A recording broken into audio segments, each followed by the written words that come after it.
Alright, so, before I say anything about Demon Tides, I just had to say...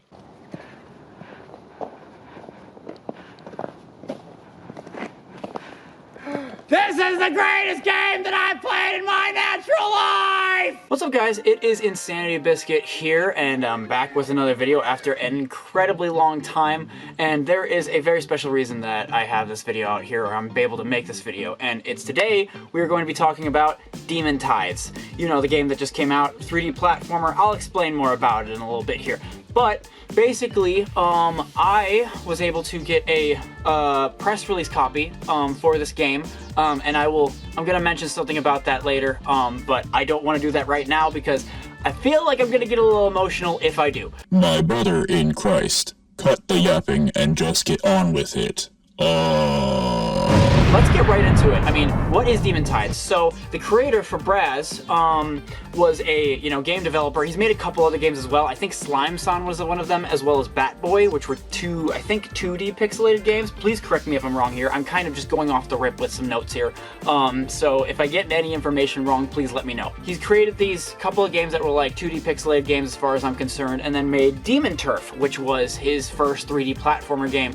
And let me tell you, for the most part, it freaking rips. I have some gripes with the game, but overall, I really love that game. I really love Neon Splash, the game that came out afterwards. It's like this, little smaller game. If you haven't played those games, I highly recommend doing so before playing Demon Tides, just so you can get an idea of what originally the game was like, first game, and then come back over here. Plus, there's a couple story beats, I'd say, that are a little important to what's going on in the story plot of this game. But nonetheless, that game was awesome. Level design was great. What he was doing, what he was making, he knew exactly where he was going with that. Like I said, it was very much just a, how do we make a new Mario 64 type 3D platformer? Incredibly expressive movement, incredibly expressive gameplay. Basically, with the moveset he created, you can break the level design to try to speed run through the levels faster. It's built in that way to be sort of like a little playground, in the great words of my girlfriend. For you to just jump around and stuff. And it was incredible. But let's get to the new game because, oh my god! It rips. It freaking rips. This was one of the best 3D platforming experiences I've had in an incredibly long time. The things that he took from the original game and just polished off here is insane, okay? The game starts, and essentially going through, let's start with the beginning story beats. Basically, our character Beebs, who had just taken over the Demon King's turf, is now going to the Kingdom of Ragnar, as she's received a letter from her father, who she's never met before, to see, like, what's going on, what's happening. I've never met you before. Obviously, this is like a very emotional moment for our character Beebs, because it's like she's never met her parents before. So you get there, and it's this giant ocean. The whole map is huge, expansive. This is a gigantic platformer. They've put so much effort into making it feel grand, but here's a smart design with it, okay? So basically, he's created each island to be a platforming level. So what does that mean? It just means that every island you go to is going to be completely unique. There are some, themes that cross over with each other as well, so you'll see a couple of those, but each island has its own theme, music, design going on, and each one acts like basically a platforming level that you gotta get up to collect the golden gears in this game, kind of like the Mario Sunshine Stars, essentially. But, the entire point is supposed to be that you're collecting these golden gears to try to meet with your father. You start to realize that, these islands are all each a level. But what you also start to realize, because everything in this game is kind of connected, the level design, the type of islands that you're in, what's going on those islands, they all pertain to story beats in the game. Each island has a purpose, or had people living on it, or things like that. And each one is affected by other parts of the oceans, islands, and stuff, through whether they talk about trade, whether they talk about how the king's running things. Turns out that when you get there, Ragnar is a tyrannical dictator. He's completely wrecked the place, cutting off all of his people from supplies, food, any kind of resources to be able to keep themselves afloat. And in fact, he's basically threatening, hurting, and causing extinction on some of the island people that he's oppressing by just destroying their stuff. Families, kids, you're gonna see like houses destroyed in some of these islands from what the king has done. It is some tough subject matter, or I think he went as exactly as respectful as he needed to be for that type of concept in a platforming game.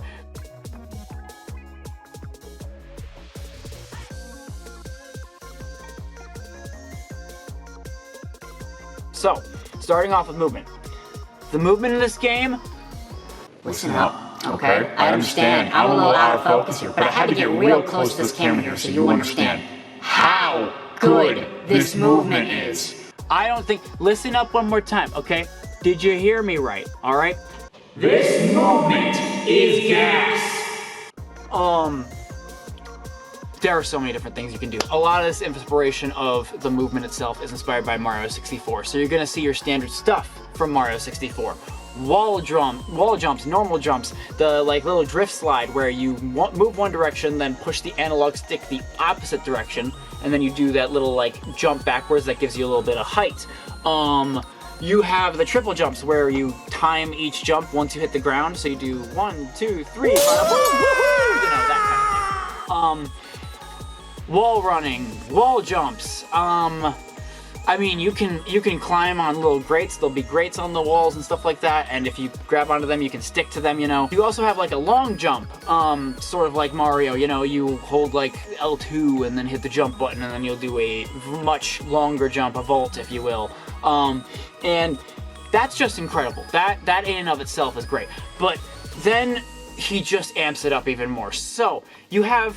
Each move is kind of like connected to a different form that you can turn into, or some of them at least. Your very basic jumps and such are just that, very basic jumps. You know, it's stuff you've seen in Mario 64. But let's say, for example, you do a double jump, right? Jump up in the air, push the button again, you do a double jump.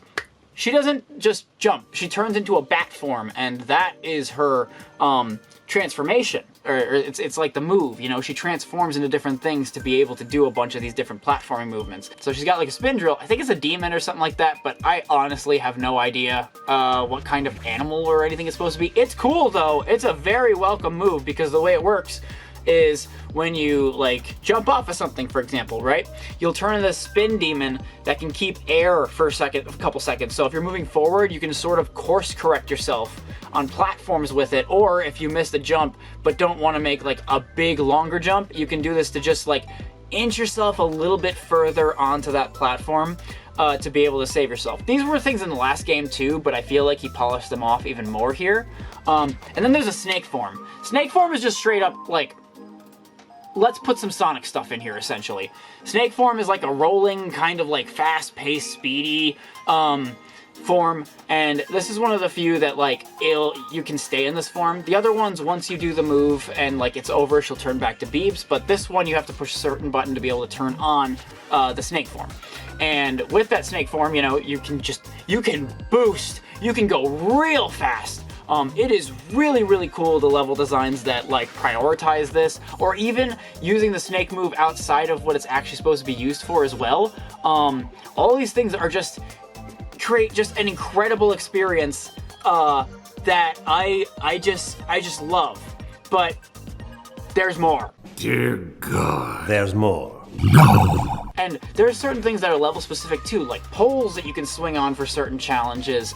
I mean, he kept changing up stuff. There's a platform that you have to use your spin drill for, and it will move forward. Like, having to continually implement new things that just change up the gameplay just a little bit over the course of the entire thing, it just works. It works so freaking well.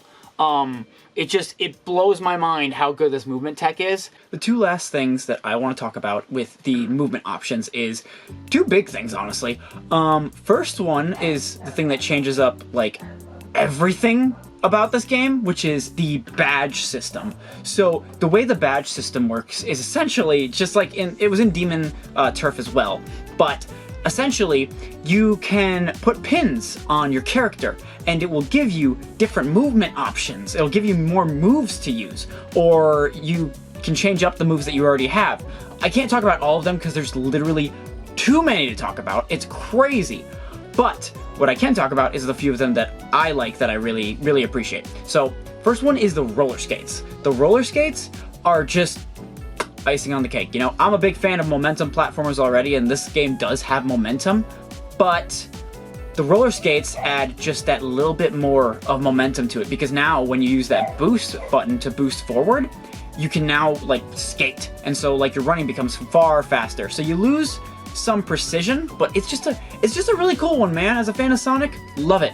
There's the bubble. So there's two kinds of bubbles, but the bubble I want to talk about is the one that you shoot out. So you know in Mario Odyssey, when you throw the hat, then you jump to the hat, and when you land on the hat, you can do like another jump, and it will give you your moves back. So, similar deal. You jump up, you shoot out this bubble, and then you can launch the bubble, and it'll do basically the same thing, where you get another extra jump on your moves if you can land onto that thing. The only thing I notice is that the bubble can be inconsistent on how far it shoots out sometimes, and it's weirdly dependent sometimes on how fast you're moving. But overall, I think it's a really, really cool one. There's the shoulder tackle. I really like it. So originally, you get just the boost normally, but if you hold it down now, you can do like this shoulder tackle thing where you can just start running into enemies and stuff. It's really fun. I really enjoy that one. There's the move that you can use where the spin drill demon goes down and then jumps back up, right? There's a pin that allows you to like jump higher with that. So I use that one a lot. Once I got that pin, it was game over for a lot of things, because it just made like using that ability far more easier. There's the twirl jump. You know, in Mario 64 or Mario Sunshine, I think it showed up in Mario 64. You spin around and then you jump, and he does like a twirl jump thing. Yeah, you can do that. That is just really cool in my opinion. And the final one I want to talk about, and there might be more that I'm missing, but honestly, like, you can look up the list of them, but of the pins that are in there, there's so many different pins.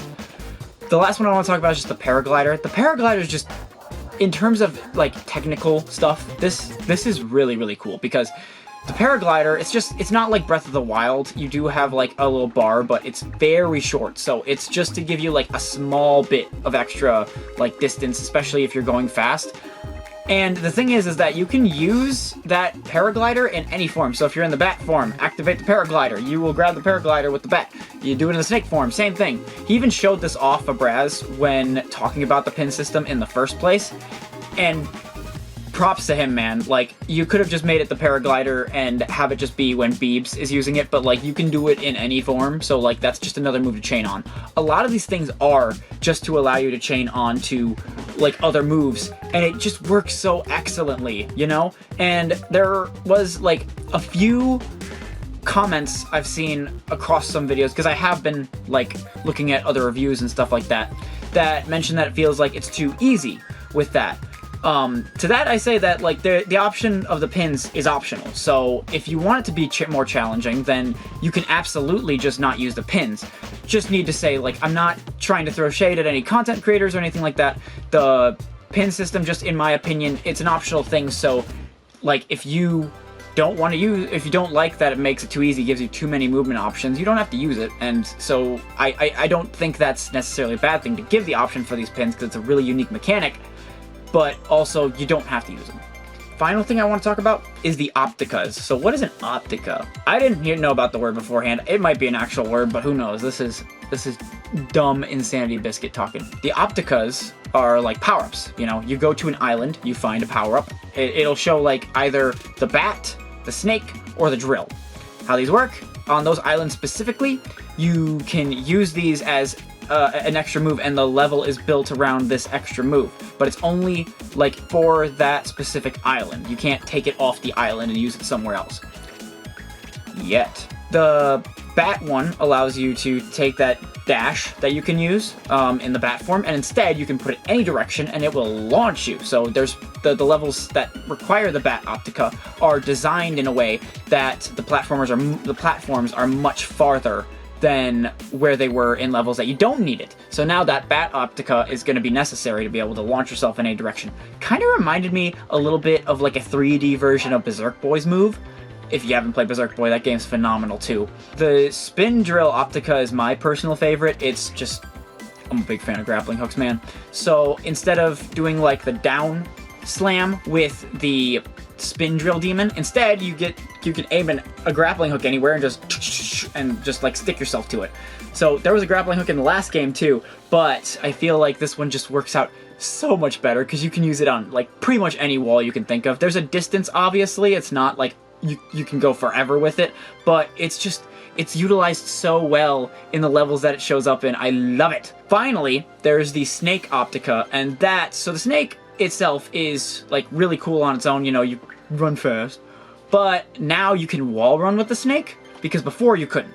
So being able to wall run with that snake just opens up so many more options, and the levels that have it in it, like, you need to be able to turn into, like, use it as a snake form, because the distance on the walls that you're wall running across don't work with normal beebs, so you have to be in a snake form and you have to have that Optica. All the islands that you find them in are just designed so well to cater to the different Opticas, and I just think that's such a cool, it's just so cool, man. It's just so cool.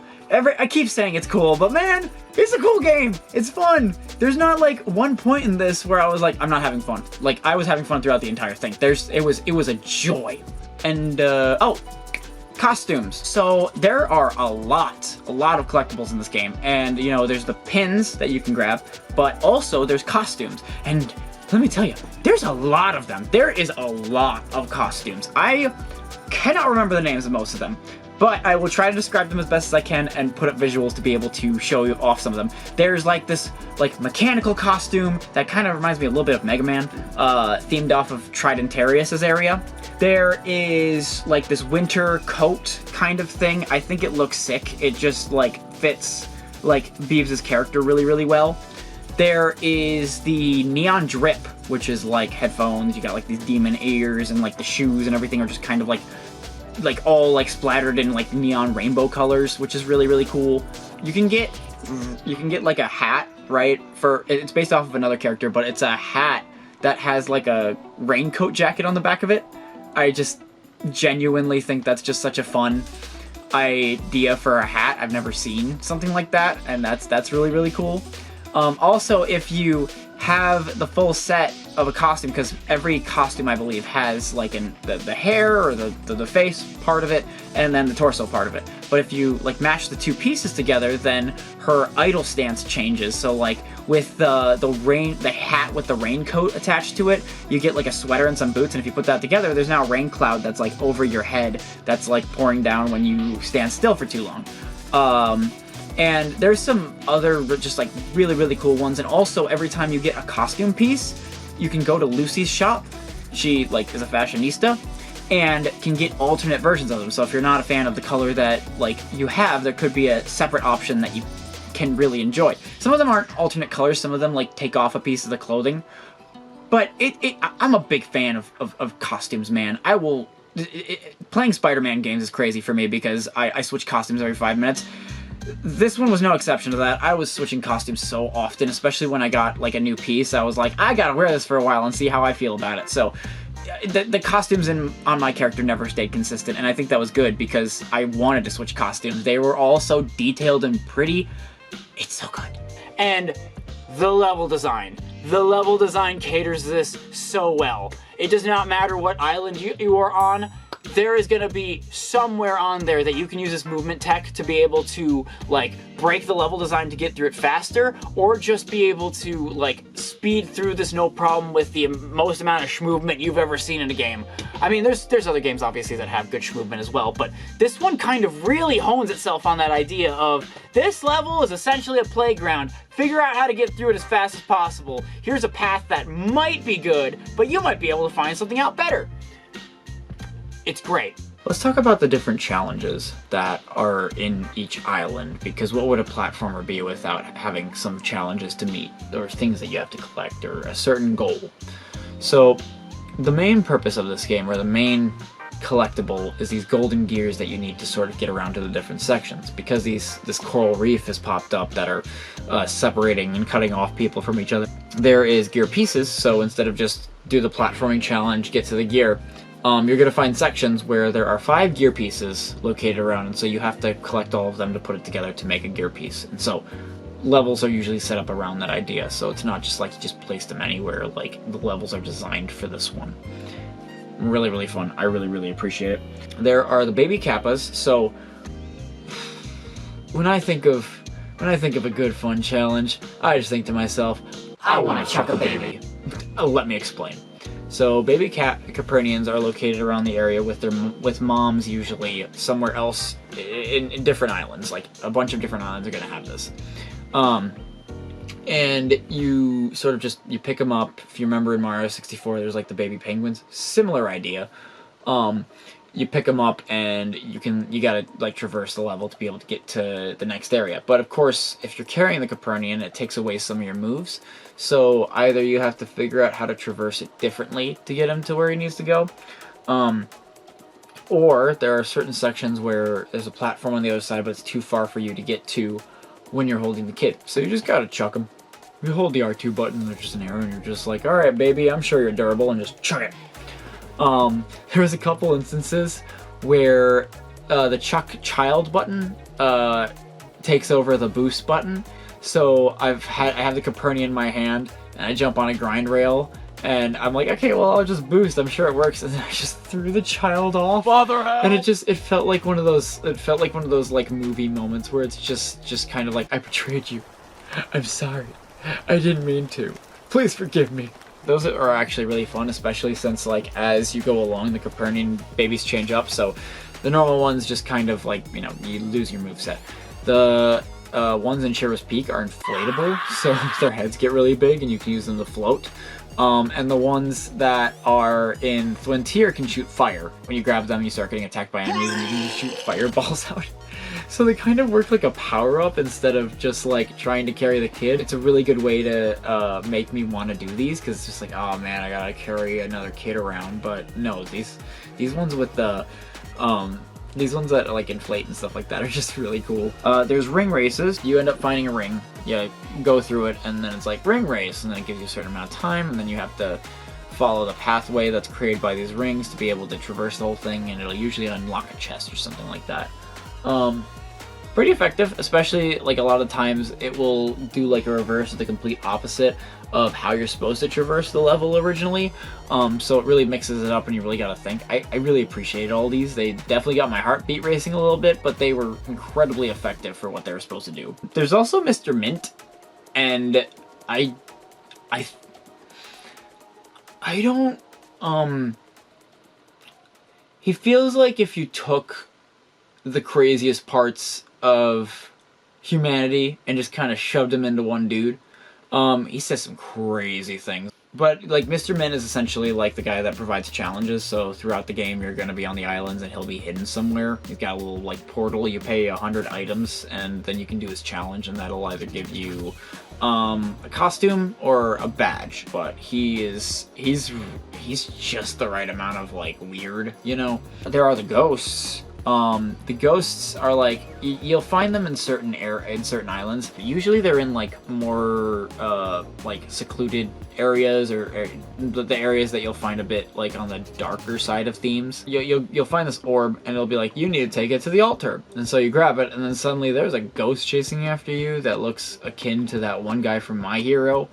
And it will not stop, and like it doesn't matter if you turn on snake form or not, he is going to keep on your ass. I want to mention a few of the levels that really stuck out in my brain because there are quite a few of them.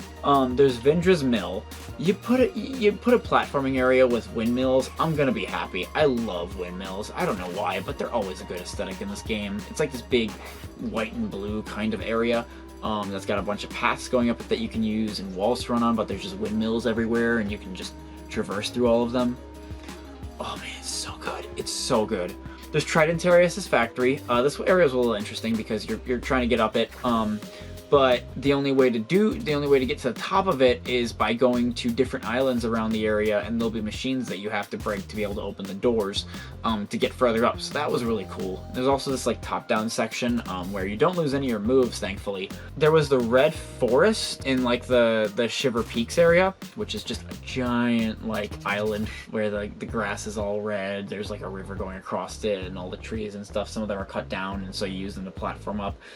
It's just really pretty, and the design was really cool, and I had a lot of fun in that area. It was gorgeous. There's Capernian Springs, super colorful area where all the Capernians hang out, and it's just a pretty area to go across. I really love that giant rope that you have to go across for certain sections. It's just a vibe. I don't know, man. Dunkelwald, that was surprising. So Dunkelwald is an area where the entire town is covered in darkness. It's like a bigger area that's like eternal night, but this area is like the darkest of them.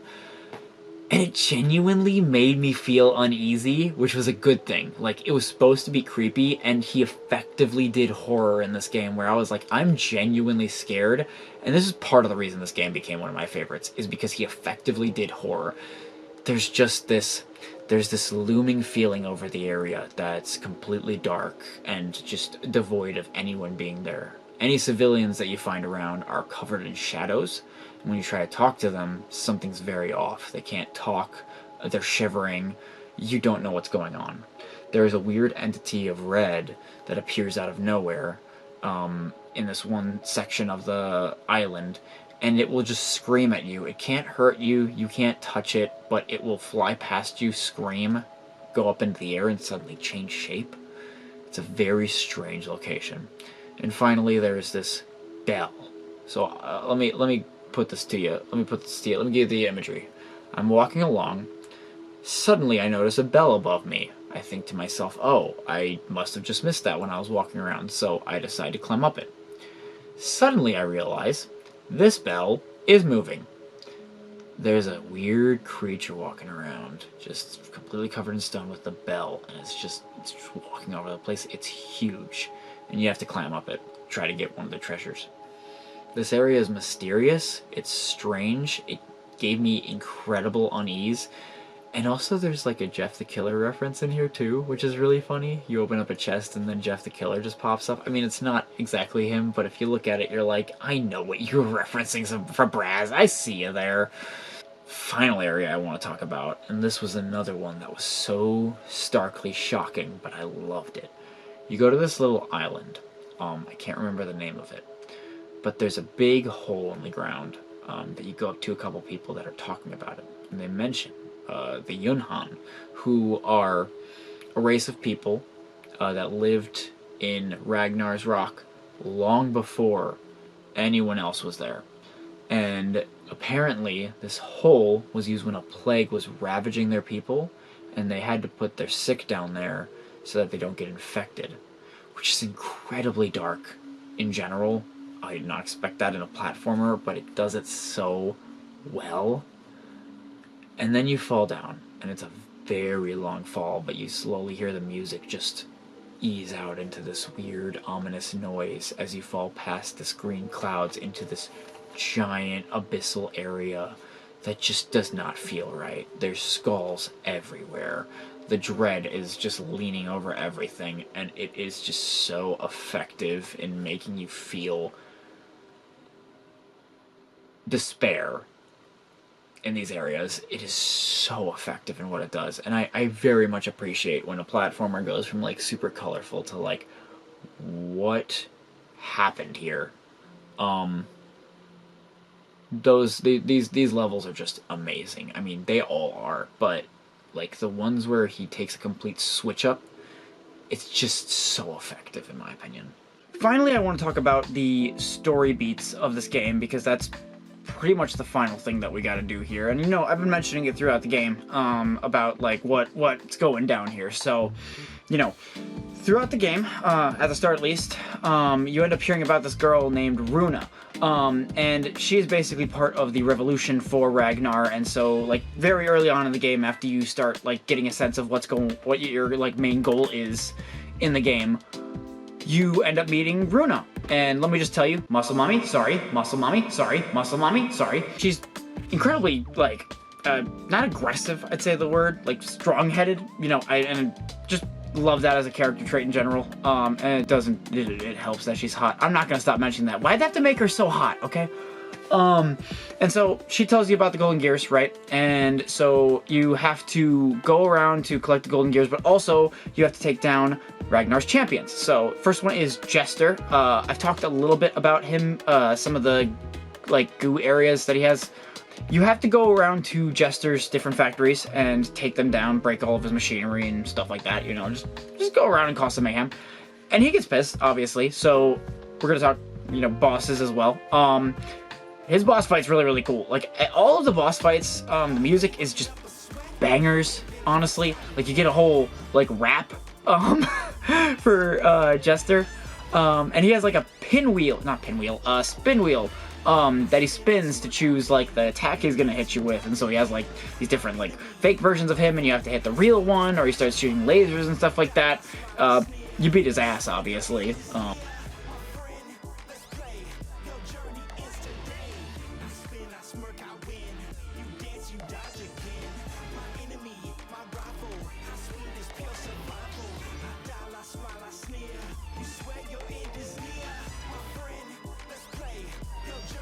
And then you end up in Shiver Peak, where there is Tridentarius. So Tridentarius is part of the Copernican race, and essentially has decided that after Ragnar took over, they're just going to use their smarts of creating robots to, you know, continue to oppress people.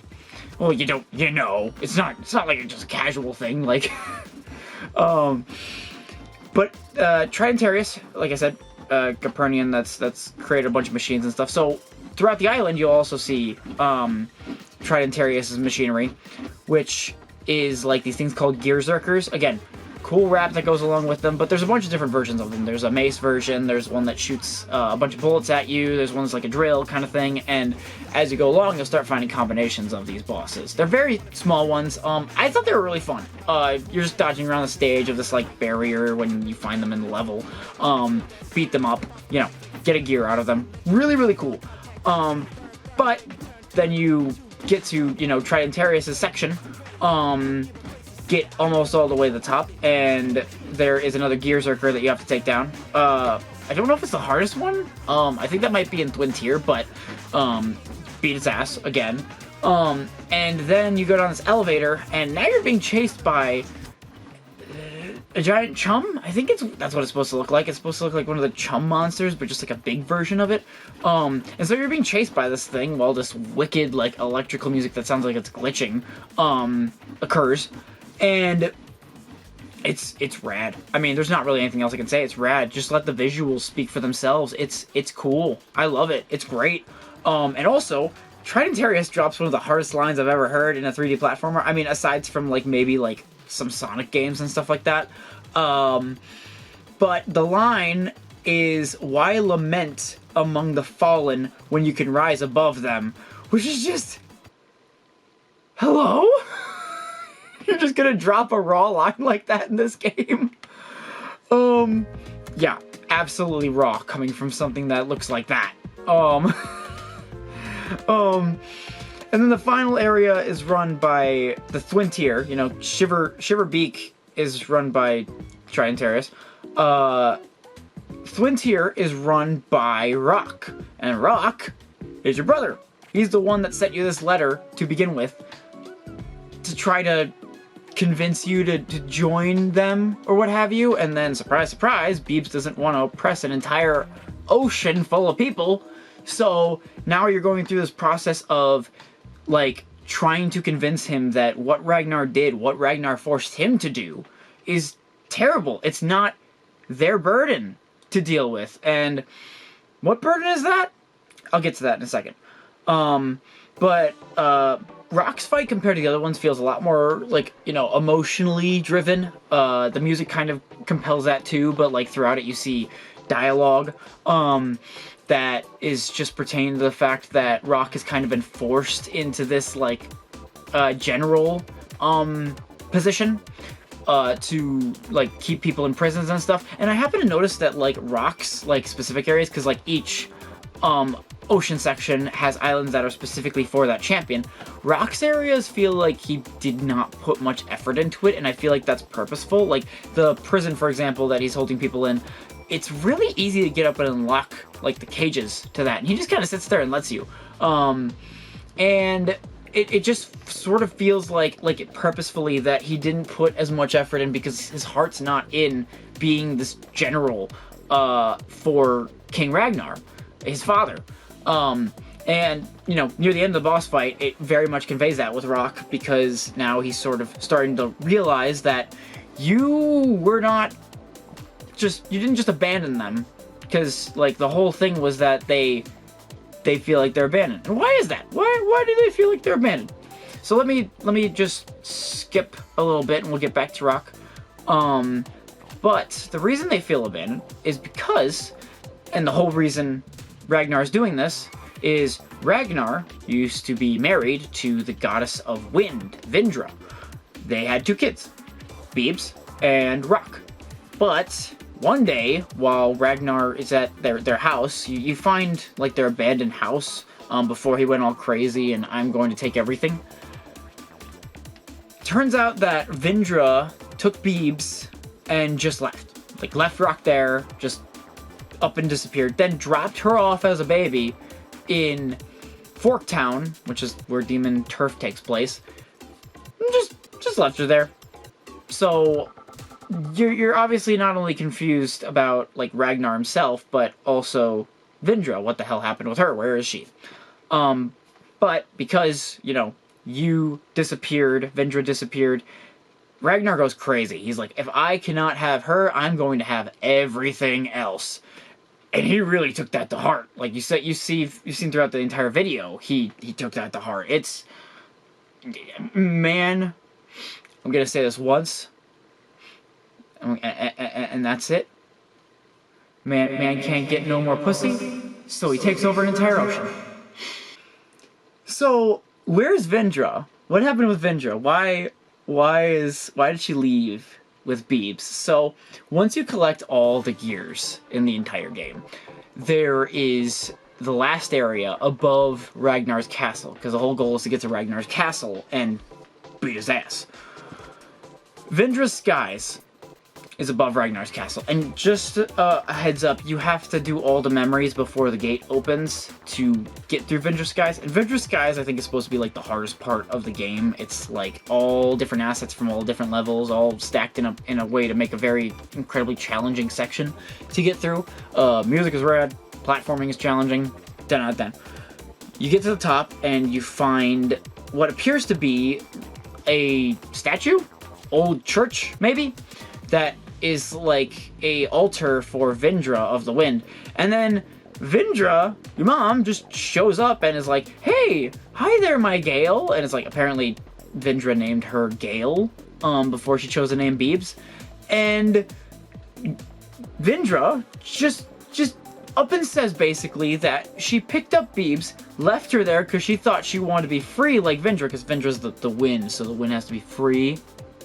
And Vindra just left her there, and now has been screwing around everywhere, not giving a crap about the fact that her 2 kids are wondering where she went. Why did you abandon them? She wanted to be free too, apparently. Like, she didn't just leave Beebs at Forktown because she's like, oh, you want to be free.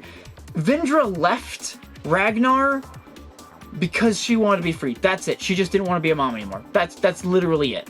Like, it's not some big, like, important thing. Vindra's mom, or Beeb's mom, just sucks. Her dad just sucks. But, like, she literally just left her there.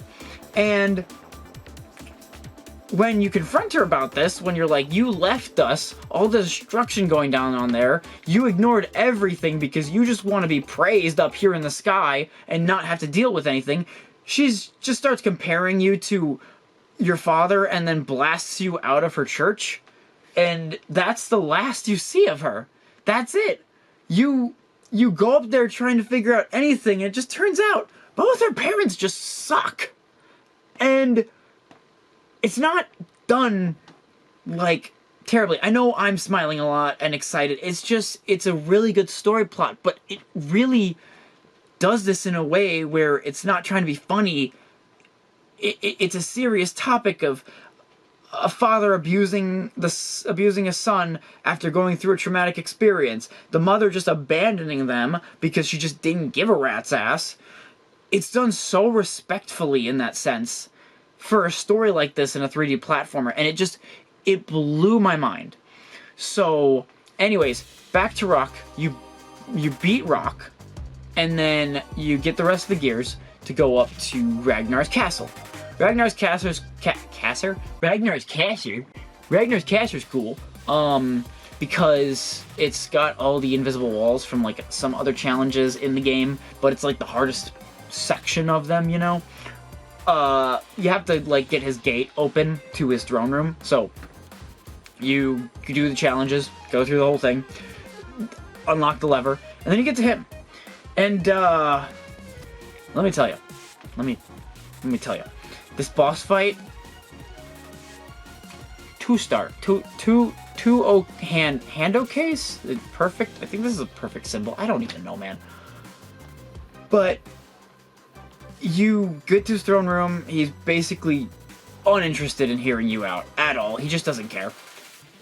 And you go through this fight, the music is bumping, he's like using basically moves that you have, a couple ones that you don't, but he's doing the same transformations that Beeps can do, except bigger, so like the giant bat, the spin drill demon, except he turns into a giant castle, which I thought was interesting, and he like plops out enemies at a certain point. But this is just phase 1 of the boss fight. Phase 1.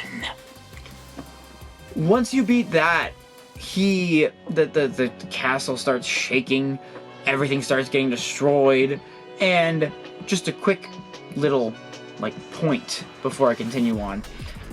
There was a song that played in one of the trailers, and I literally, for Demon Tides, and I literally watched the trailer over and over again just to listen to that song until the soundtrack came out, right? Had no idea where in the game it was going to be. All I knew it was called A King's Will, Third Movement. Or I knew that after, you know, the game came out and the soundtrack was released, but I hadn't gotten to the point yet in the game where it shows up.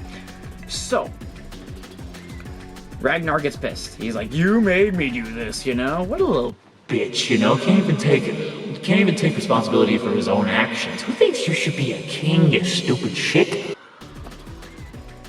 Anyways, he literally blows up his entire castle, and you know that snake form that you turn into? Well, what if he just turned into one the size of Godzilla? Because that's what he does. Blows up his entire castle. There's fire everywhere in the ocean. The entire ocean has turned red now because of all the oil and corruption that's happened in the water below Ragnar's castle. And he turns into a giant snake. Like, this is Godzilla-sized snake. And now you have to do this whole platforming section to get to him. The music starts bumping. It's just full on, like, blast as fast as you can to get to Ragnar, who's now in this giant snake form, who's destroying platforms as you're trying to get to him, or he's smacking his, like, snake tail down, or you have to run across him himself, and his music is just bumping. It's the perfect part to have this song. Like, I knew this song was great, but it made it even better when the gameplay, or the section that it was in, is just icing on the cake. It's so good. I love that song so much. There's so many songs in there I love, but like this one just, there's something about it. There's something about this song. There's something about this section. It is so cool. Like the boss part of the boss fight just being that you have a small platforming level essentially that you got to get to. And the final form comes in, and it's like a super powered version of what you had to do with his first phase now. So he's blasting the lasers above you and slamming them down on the ground. He's turning into the giant castle thing again and like spinning around the area. Which, by the way, the castle spiral thing he does is relatively easy to dodge. You just have to either, if he's spinning from the center outward, you just have to get towards the center but just not touch the fire trail he left behind, because now he's going to keep spinning outward and there's no way he'll hit you. Or opposite effect, if he starts on the edge of it, you just wait for him to do the first twirl around the stage that you're fighting him on, and then just stand outside of that fire trail. So you beat him, obviously. It's an incredibly emotional moment, in my opinion. Like, Beebs is mad. And he lands, she, like, uppercuts him, basically, onto, like, a piece of debris that is floating above the oil that he's created that's kind of corrupted everything. And she's, like, reaching out her hand, being like, grab my hand, old man, because she doesn't want him to die. She just wanted to knock some sense into him. And he keeps seeing Vindra instead of Beebs. His eyes blink, and slowly he realizes he's not looking at Vendra, he's looking at Beebs, and he says something along the lines of, such beautiful power. You didn't deserve any of this. Be free like your mother. Which is just like, why would you say that? Her mother sucks. She doesn't want to be free. She wants to be responsible. And once he says that, then he just blasts the debris, and there's really no getting around this. He literally just killed himself. Like, that's how you defeat Ragnar. And then in credits rolls, the people of Ragnar are now safe. They're taking off their masks. People had to wear masks to protect themselves from Ragnar's eye. Jester just disappeared. He's nowhere to be seen. Tridentarius has been imprisoned by our own people, which is just phenomenal. Still rawest line in the entire game. Gotta give her credit for that. And finally, Rock has just disappeared. He's gone into hiding to basically try to make up for what he's done and feels incredibly alone. And frankly, Fabraz, if you make some DLC, let me heal that boy. Just let him come back. I want him to have a happy ending, man. He messed up really badly, but like, can we just bring him back so I can help him out? Let him like, you know, heal their sibling bond or what have you. I just felt really bad for him. And like, I get that like the idea is that he's trying to like make up for what he's done or stay in hiding because of how much he's messed up. But can we just give him back? Let me just help him. Let me make him feel not alone. He can come hang out with Lucy. She'll make shirts for him or something, I'm sure. His outfits are already sick. She'd probably love to get his takes on designs. Anyways, that's a whole big rant. And that's the end of the game. That's everything about Demon Tides. And as I've said throughout this entire video, it's been incredible. It's been absolutely incredible. There's not one thing in this game that, in my opinion, was bad. They did everything right. Story, characters, humor, level design, movement.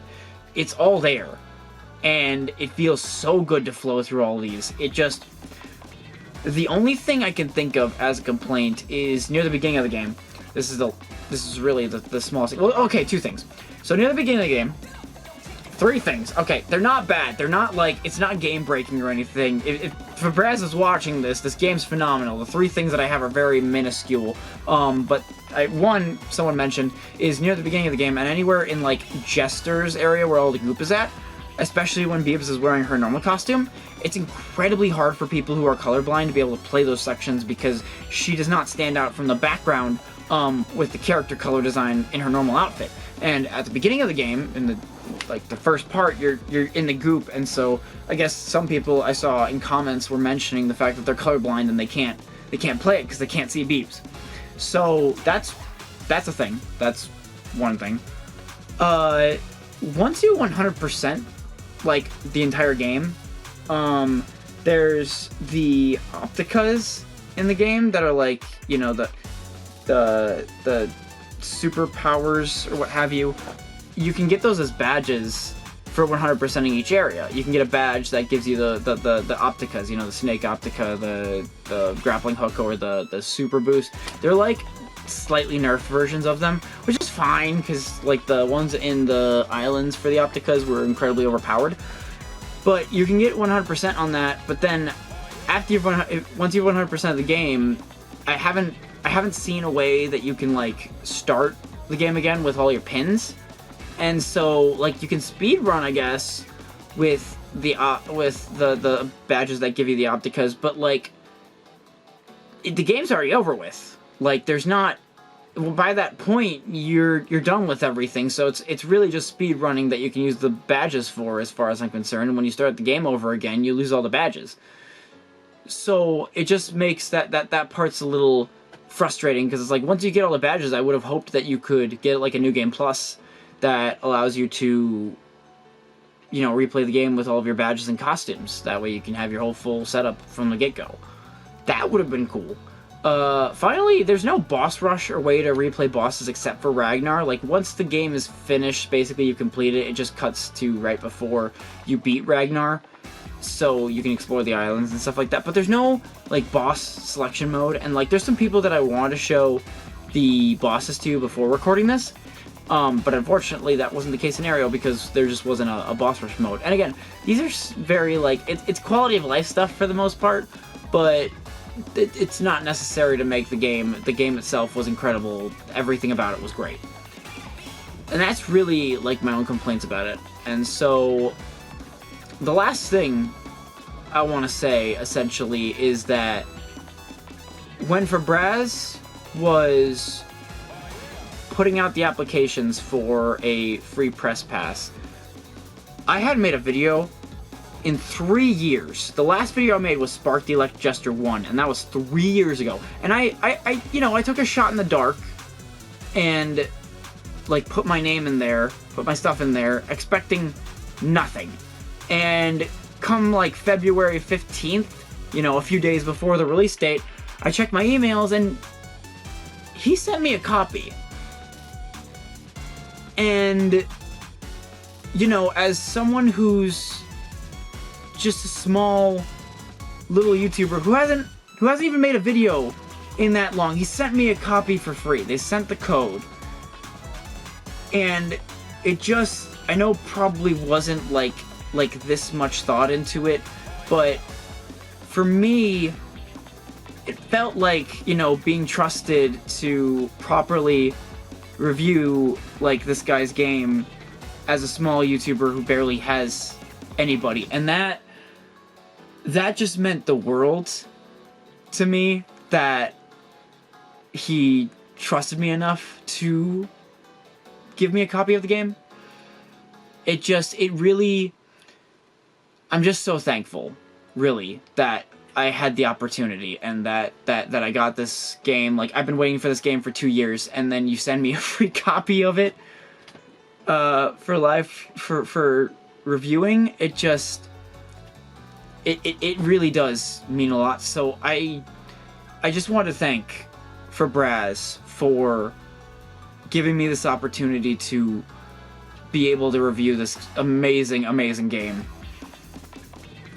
And I just wanted to thank him for making the game in the first place, because there was a lot of things within the story and stuff that has been helping me heal through some things that I don't really think about, or just a lot of things that have been really, like, the game in general has just been like an emotional safe haven for me to play this game, to review this game, for everything. And I really love what he's done with this. So, thank you, Fabraz, from the literal bottom of my heart. And I think the last thing I want to mention is that this isn't the last game he's releasing this year. This isn't, I hope you heard me right, this isn't the last game he's releasing this year. He's releasing Bubsy 40. If you didn't know, if you've watched this video and didn't know about the developer, he got the rights to Bubsy, and he's making Bubsy 40. And I played the demo, and it's about the same, I think it's the same engine they used for Demon Tides, but it's just another good, it's gonna be good. I guarantee it. I played the demo for this game, and it was amazing. Playing the demo for Bubsy, it's like, it's not an island-based thing, it's just a level-based thing instead, where point A to point B. But the amount of platforming and expression and everything in this freaking Bubsy game, I'm like, I am so excited for this game. And I just want to know, Fabraz, are you okay? How do you do this? How did you make two separate games that are genuinely gigantic? Like Demon Tides is huge as an open world game, but like, this is an Atari IP, and you did both at the same time? That's insane. So, yeah, you guys should go check out Fabraz's page. Go check out Demon Tides. Go look at Bubsy freaking 4D that comes out in May, I think. And just go give love to this game, because it is literally one of the best 3D platformers that I have ever freaking played. And that is not an exaggeration. So, that's pretty much it. And I'll see you guys in the next video, I guess.